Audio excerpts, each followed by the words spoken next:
আমার কাছে একজন মা এসেছেন, এসে উনি বললেন, ম্যাডাম আমার বাচ্চার বয়স 6 বছর হয়ে গিয়েছে, আমি বেশ অনেক জায়গায় গিয়েছি, ওখানে বলেছেন যে 5-6 বছরের পরে বাচ্চার আর কোনো ডেভেলপমেন্ট হয় না। অ্যাকচুয়ালি 5-6 বছরের পরে আর কোনো ডেভেলপমেন্ট হয় না এই বিষয়টা সত্য নয়। এখানে মূল যেটা বিষয় সেটা আপনাকে বুঝতে হবে এবং জানতে হবে, গ্রোথ এবং ডেভেলপমেন্ট দুটো ভিন্ন জিনিস।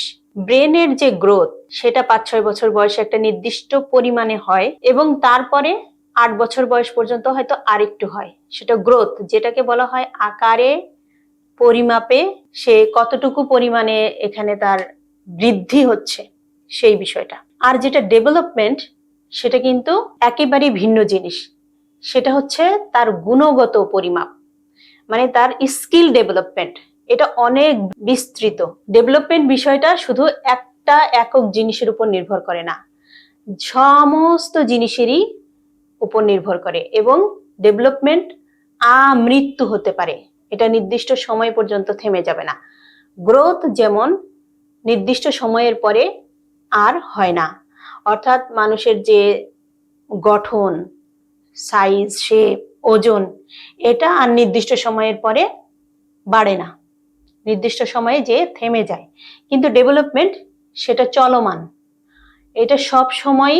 যে কোনো নতুন ধরনের স্কিলস যদি আপনি শিখতে চান, তাহলে সেই ক্ষেত্রে আপনি যদি চর্চা করেন, নিয়মিত প্র্যাকটিস করেন, তাহলে আপনি সেই ডেভেলপমেন্টটা আপনার আসবে, সেই বিকাশটা আপনার আসবে। আপনি যেটার উপরে ফোকাস করবেন, যেটা শিখতে চেষ্টা করবেন, যেটাই করতে চান না কেন, সেটাই আপনি অ্যাচিভ করার জন্য আপনি স্কিলটা অর্জন করতে পারবেন যদি আপনি চর্চা করেন।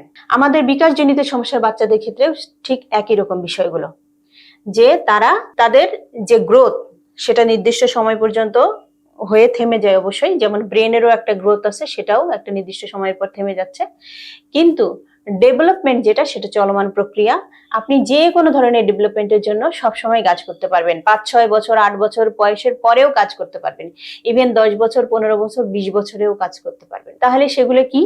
এটা হচ্ছে কর্মদক্ষতা, যে আপনি একটা জিনিস বাচ্চাকে শেখাতে চাচ্ছেন কোনো কিছু। যেমন ধরেন আপনি কোনো জিনিসের নাম শেখাতে চাচ্ছেন, কোনো কথা শেখাতে চাচ্ছেন, কোনো কাজ শেখাতে চাচ্ছেন, কোনো নতুন স্কিলস শেখাতে চাচ্ছেন, সাইকেল চালানো শেখাতে চাচ্ছেন, কিংবা আপনি তাকে ড্রয়িং শেখাতে চাচ্ছেন, আপনি তাকে দাঁত ব্রাশ করা শেখাতে চাচ্ছেন, আপনি তাকে গোসল করা শেখাতে চাচ্ছেন, আপনি তাকে একাডেমিক এডুকেশনে কিছু হেল্প করতে চাচ্ছেন। এই যত লার্নিং, যত কিছু আছে, এগুলো বিকাশগত, গুণগত পরিবর্তন। তাহলে এই গুণগত পরিবর্তনগুলোর জন্য অবশ্যই আপনাকে কি করতে হবে?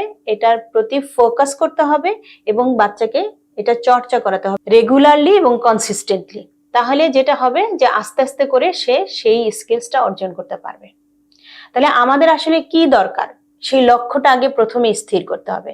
বাচ্চাকে নিয়ে কি করতে চান, তার কোন জায়গাটায় ল্যাকিংস আছে, এবং সেখানে আপনি সেই ল্যাকিংসটাকে পূরণ করার জন্য কিংবা সেই ল্যাকিংসটাতে তাকে হেল্প করার জন্য, তাকে বিকাশে আরো সাহায্য করার জন্য আপনি কোন ধরনের কাজগুলো, কোন ধরনের হেল্পগুলো তাকে করতে চান, প্রথমে সেই লক্ষ্যটা স্থির করতে হবে।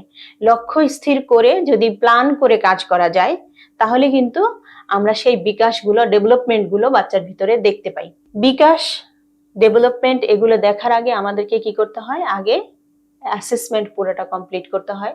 তো যখনই একটা বাচ্চাকে যে বয়সেই নিয়ে আসেন না কেন, আমরা প্রথমেই যেটা করি, বাচ্চাকে পুরোপুরিভাবে অ্যাসেসমেন্ট করি। অ্যাসেসমেন্ট করার পরে তার কোন কোন জায়গাগুলোতে ল্যাকিংস আছে সেগুলো বের করে নেই। তাহলে সেই সেই এরিয়াগুলোতে আমরা যখন কাজ করব, সেই জায়গাগুলো ডেভেলপমেন্ট হবে।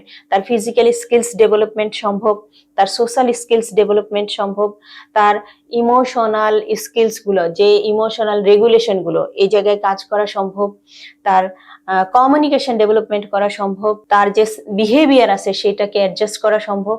তো সব ধরনের বিকাশ, সব ধরনের ডেভেলপমেন্টই কিন্তু কাজ করা সম্ভব। এটা বয়সের উপর নির্ভর করছে না, ডেভেলপমেন্টটা যে কোনো বয়সেই সম্ভব এবং এটা চলমান আমৃত্যু পর্যন্ত। ধন্যবাদ সবাইকে।